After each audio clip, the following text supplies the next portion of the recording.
Mary Susie from Bead Me a Story. Thanks so much for joining me today. I am going to be showing you how to make a foxtail chain, and we're going to make it into this really beautiful bracelet. This is actually not a chainmail weave. You can see we're going to be weaving the O-rings straight into each other to make this stretchy bracelet, but there's no metal in this part. This is only rubber. And then in the front, we are going to add a Kazuri bead, which I have just added a ton of these to my website. So go to beadmeastory.com and look at our mixed media section where you can find all of these beautiful beads. They're all sorts of colors, all sorts of patterns. These are fair trade bead from Africa that are actually handmade and hand painted, and they're really, really lovely. I think you're going to have a great time with these. So that is the focal point of our bead, of our, our bracelet. And then I'm going to show you how to do a little wire wrapping, how to cover up the wire wrapping, because I'm terrible at it, and I'm sure most of you are terrible at it too. So have no fear, we're going to cover that part up with some beads. And if you'll notice, I am using some of our striped seed beads. Seed beads are just fantastic because they add a bit of either whimsy or a tribal look to anything you put them with. So they always add a little touch of interest to all your creations. And then I'll just show you, I made another one. This one, instead of using the Kazuri bead, I used a lampwork bead that I had that is in this nice lentil shape. So I'll talk just a little tiny bit about how to choose your colors and things like that. And this one's really lovely too. Now, I did not have a striped bead that went with this one, so in this case I added some etched beads, which is also something that we carry. So these are all size 6 seed beads on the sides, but you can use size 8s, or you can use any size bead that'll fit onto a jump ring pretty much. So I think you're going to have a great time learning this project. This is great summer project where you could just sit there and pull O-rings through other O-rings, and it's a lot of fun. So I hope you'll have a great time, and without further ado, let's go ahead and get started. So today I am going to show you how to make a foxtail chain. Now you'll notice that this has a jump ring on either end, and I just want to show you that these jump rings are not going to be facing in the same direction. So we've got, this one is horizontal, so you can see down through it, and then you can see this one's facing the other direction. So you can just simply link these together and they look really cool that way. I'm actually wearing a ring with that, so you can see how that looks. And this is our 8.4 millimeter rubber O-rings. These are only in black, so this makes a really nice size chain. I'll just roll this off. You can see it just rolls right off. Very comfortable, very easy to work with. Okay, and that's the size of this. This one is our 14 millimeter rubber O-rings, and again, these are only in black, so it makes a nice size, and it's really easy to work with. But again, we only have this size in black, and this kind of personifies what we need. This one's really easy to work with. We're going to be working with the 12 millimeter O-rings. So I wanted to pull this out just so you can see what we're looking for when we do a foxtail is a ring that's really pretty big as compared to the thickness. We don't want a really thick ring. So that's why the 14 millimeter rubber O-rings are going to work for this, but the 15 will not, because they are a much thicker ring. Okay, so I'm going to take these away. I'm going to put my ring back on because it's very comfortable and cute. I like it a lot. And here are our 12 millimeter O-rings. So what we want to do, as I showed you here, there's going to be a jump ring on either end. So I went ahead and pre-closed a jump ring. So in this case, I'm using a 18 gauge 5/32, but you can use 18 gauge 3/16. You could use a couple of 20 gauge, and whatever you have handy is going to work just fine. So don't stress about that. Now, before we start working, I just want to show you the variety of tools you can use to do this, because you really do have some choices. So you can use a crochet hook. So I think the size you're going to want in a crochet hook, this is a 4mm, and this one is a 3.75mm crochet hook. So these will work. You can use needle nose pliers. You can see these are really long ones. These are just cheapy hardware store kind. Just make sure that this is smooth on the inside. You don't want ridges that will tear up the O-rings. That would not be a good choice. And then my favorite choice for this is a pair of tweezer nose pliers from Zuron. Now these are a tweezer nose and bent nose plier. So they're really tiny. They're going to work really nicely for me, and I'm going to show you how to use that as well. So let's go ahead and get started on our foxtail chain. So I'm just going to put the pliers into my jump ring. Now if you want to, and if you're using another method, if you want to just push that first O-ring through, this is a little tight. I'm not sure if I can do it, but you know, if it's too tight, I would probably just use a jump ring that's just one size larger than what we have. Actually, this worked just fine.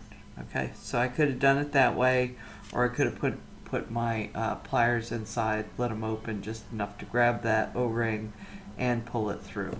Okay, so this is what your first row is going to look like, and basically we want this O-ring at the halfway point of the jump ring, because what we're going to do is we're going to kind of fold this in half, and we're going to be pulling the next O-ring through the hole that's here as well as the hole that's here.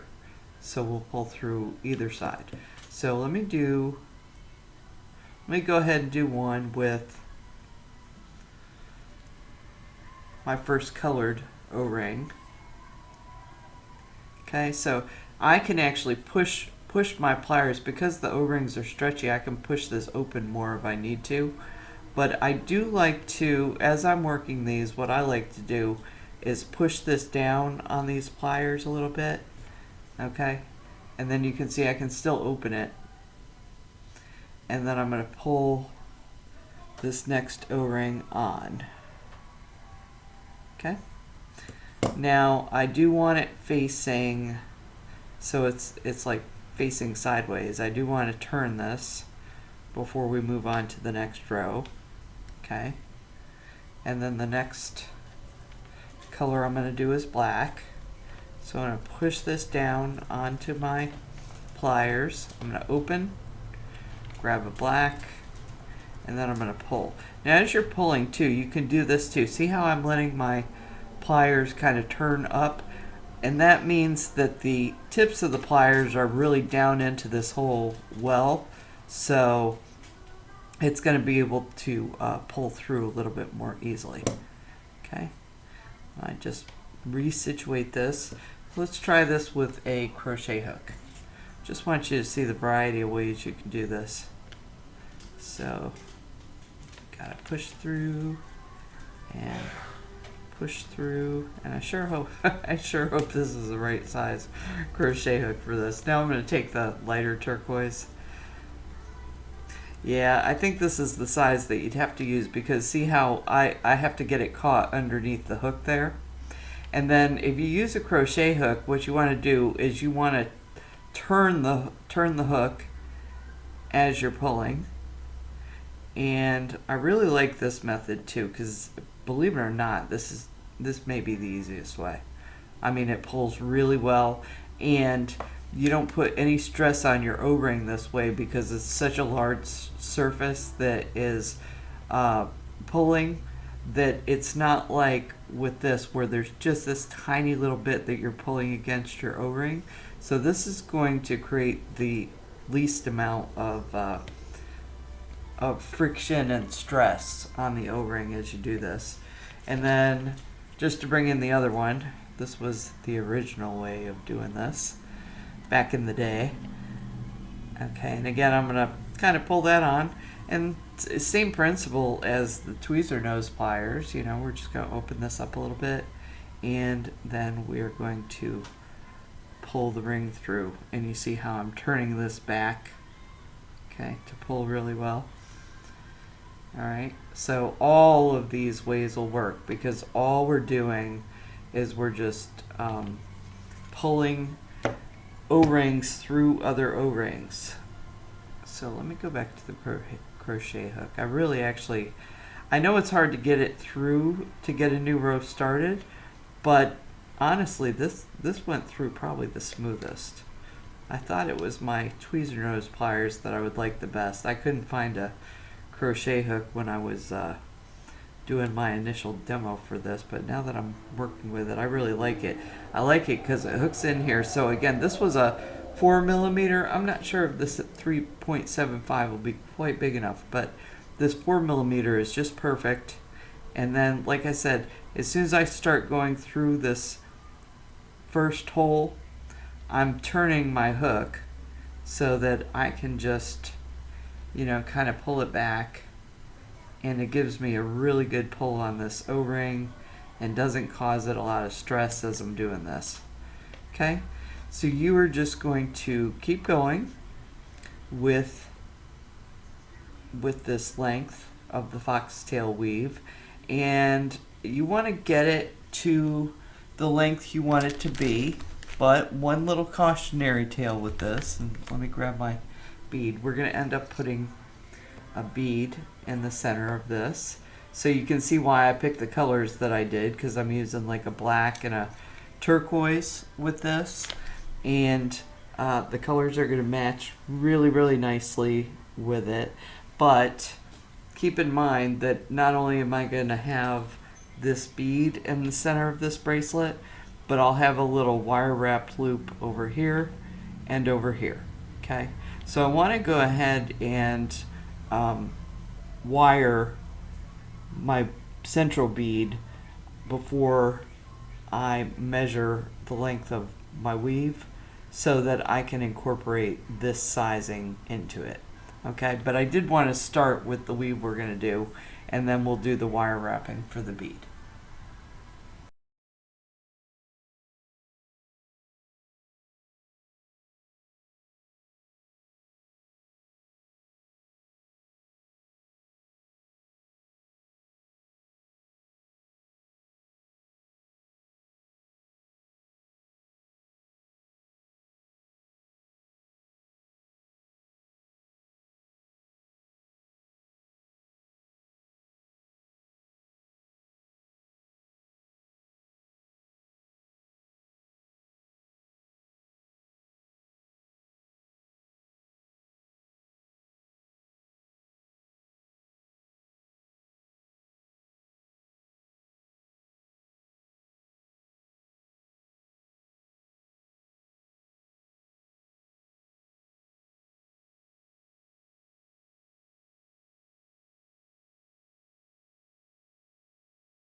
Okay, so let's talk about wire wrapping a Kazuri bead. So I just dropped a whole bunch of new Kazuri beads on my website. These are an African fair trade bead.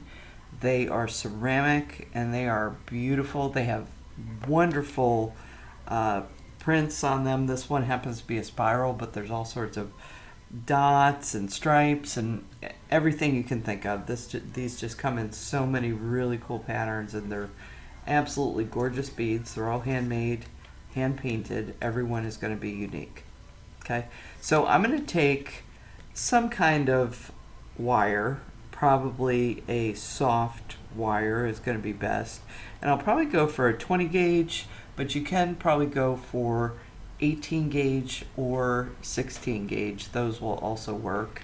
And I had a couple different colors of gunmetal out here, so just to show you, you know, each brand of wire is going to run a little bit differently.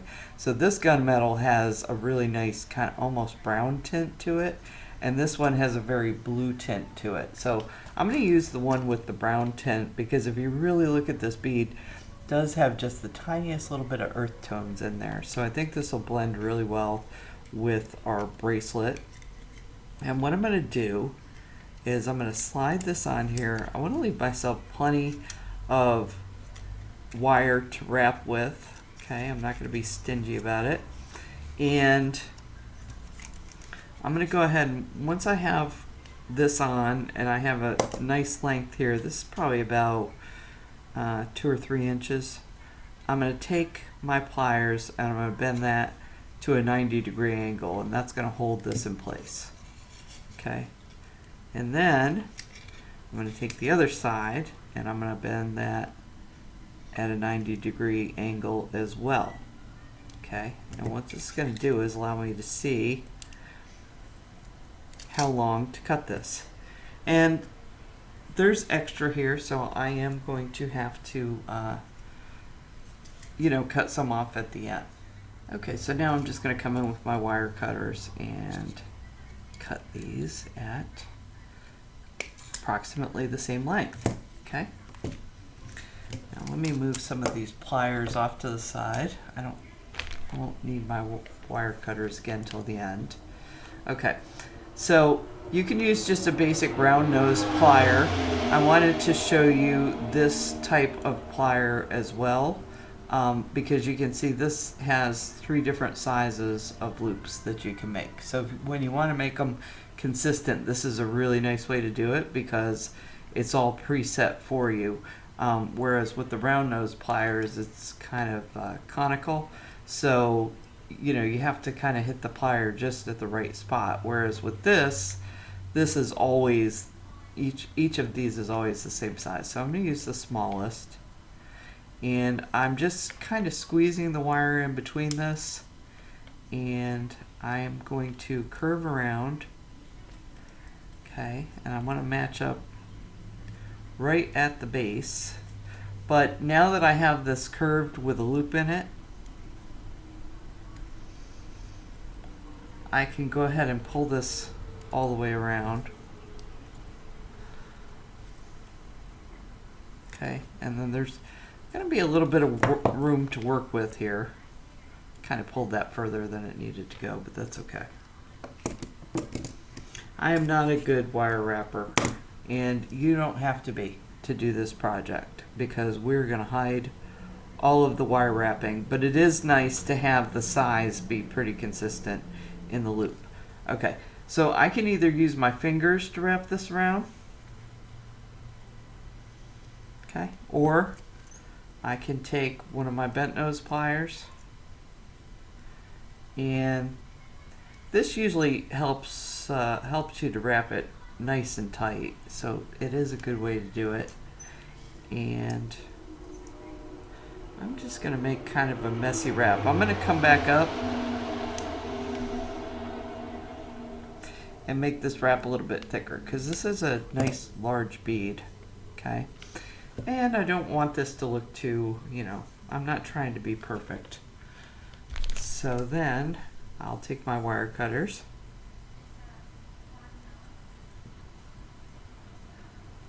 just want that a little tighter in that section. Okay, take my wire cutters, cut this off, and then I'll use my pliers to push this tip back into the work. Okay. And we just want to make sure there's nothing that can get caught on your clothes or that can cut you. Okay, so this is nice and smooth now. Now I'm going to do the same thing with the other side. Get some of these tools out of my way. So I'm just trying to get this loop. Now you can turn your loop at this point, or you can wait till the end. And what I want to show you here is that, so if the loop is facing this way, okay, on the other side we want it to face the other direction. And that is because, as I showed you with the foxtail weave that we're working on, our jump rings on either end are facing different directions. So we want to do this with the wire too. So we can do this before or after we make the loop, but in this case, it's actually very easy for me to hold this loop down here where it's horizontal, and then I can work towards myself and work vertically here for the moment. We'll see how this goes. Nothing's perfect. We're all just working this out, figuring out how to do things the best way.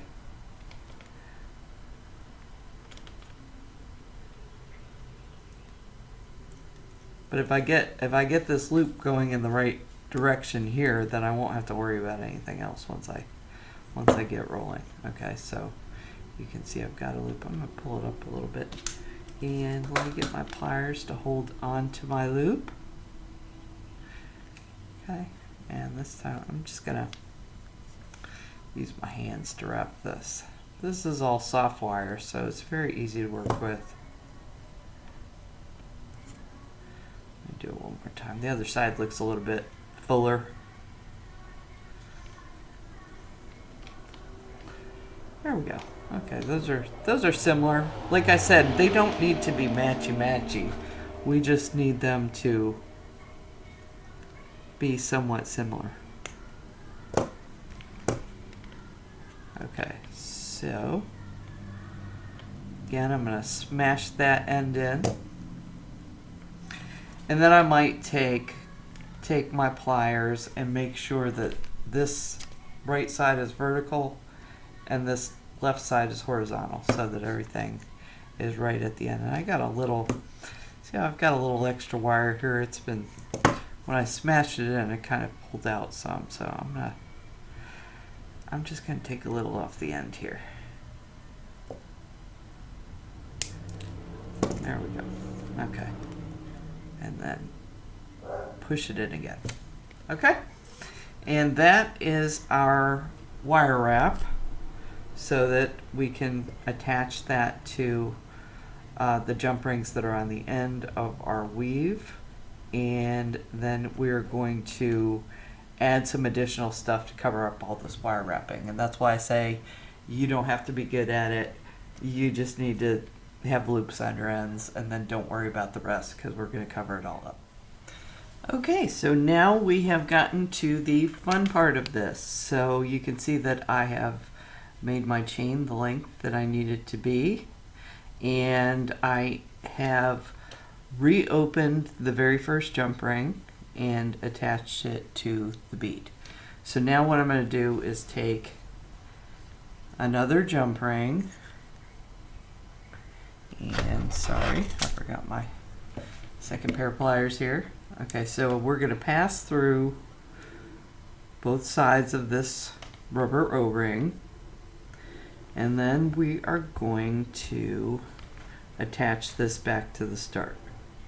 Okay, so I'm just going to pass through my loop that I created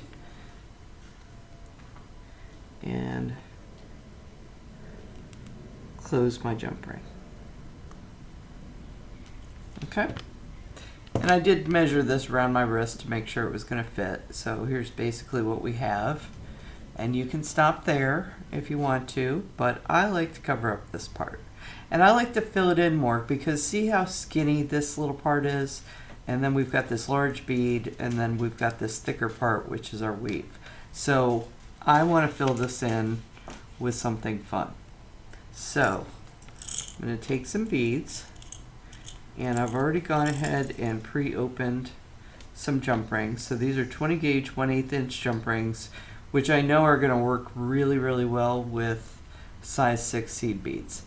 So I will just mention I'm using a black with a white stripe seed bead for this, and I carry all sorts of striped seed beads on my website, and these are perfect to go with the Kazuri beads because they have the stripes, and the Kazuri beads have all sorts of patterns like dots and spirals and things like that.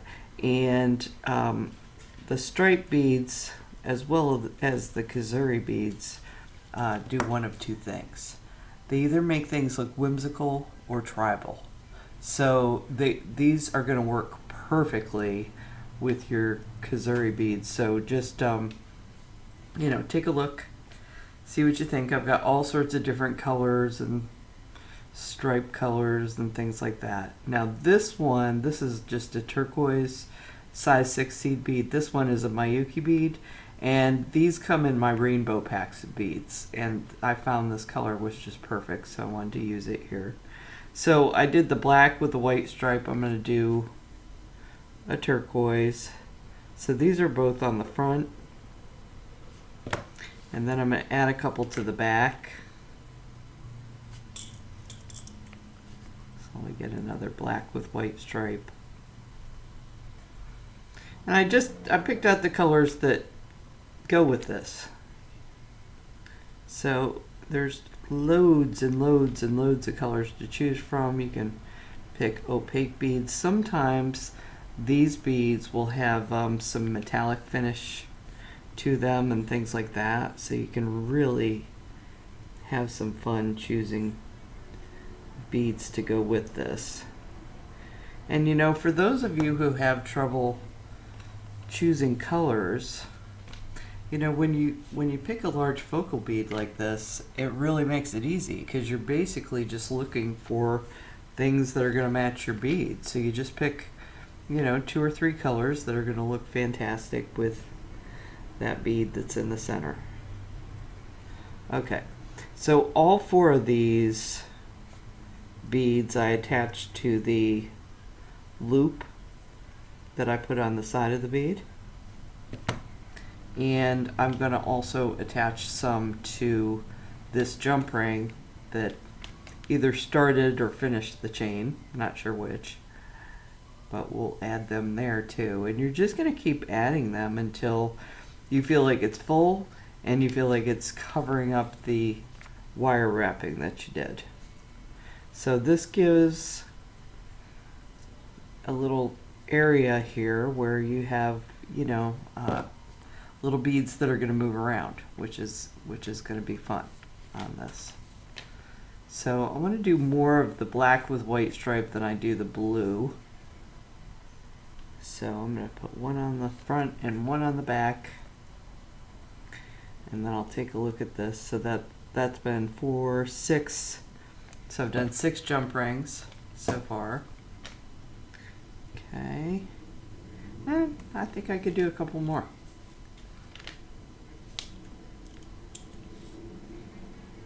So let me add another blue, and then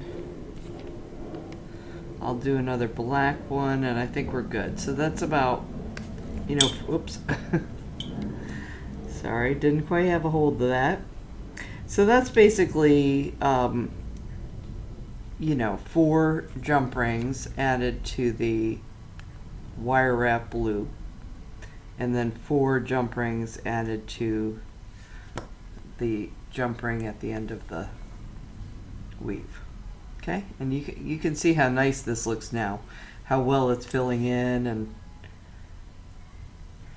blending this portion of the bracelet with the rest of the bracelet. Just makes it a little thicker so everything's a little bit more uniform, while at the same time it all has texture and blends really well together. Okay, so there we go. Okay, so I'm going to do the same thing on the other side, and I have one here that I already finished. So this is another great example, and I'll just point out, so we have the Kazuri bead here, and then this was a lampwork bead that I had, and so I took the bead and I looked at it, and I ended up doing this one with burgundy and then green to match the greens, and then turquoise in this one as well. Okay, and I did not do any stripe beads, but I think I'm going to go back and add some stripe beads to this one because I think it'll make it look cool. But I am happy with the green and the turquoise. I think it looks great, but you can see how this ends up looking in the end with your loops covered up. Okay, so I hope you've enjoyed this. This is a really fun project to do. You don't, I know it seemed like you needed a lot of tools, but basically the crochet hook, and then you know, most of you do chainmail anyway, so just a couple of pliers to open and close your jump rings. It just took one jump ring on either end. I used 18 gauge 5/32 jump rings for those. This part, adding the beads at the end, is optional. For that part, I used 20 gauge 1/8 inch jump rings, but if you want to do like size 8 seed beads or some other size, you can use 20 gauge 7/64, or if you have really big beads you're going to add, you can use 20 gauge 5/32. So, you know, this is very forgiving. You can use a lot of different sizes. And then of course the chain itself, because I have the size 12mm O-rings in tons and tons of colors, that's going to give you the opportunity to match the colors of your foxtail to your beads. I have probably over 30 colors of O-rings in the size 12mm. And then of course I showed you this is our 8.4mm, which only comes in black, but you can see the size comparison with this, but this was very easy to do. And then of course we did our little swatch of 14mm O-rings, and again this one was really easy to do too. So you have these other two options for the chain, but the reason you probably want to do the 12mm O-rings is because they come in tons and tons of colors and you can have a lot of fun. Okay, so I hope you had a great time learning to make this. Make lots of these for summer. I think they'll go with everything. And probably a lot of you have some lentil beads in your stash that you can use with this. And I think this is a great option for using them. So thanks so much for joining me. I'll see you next time.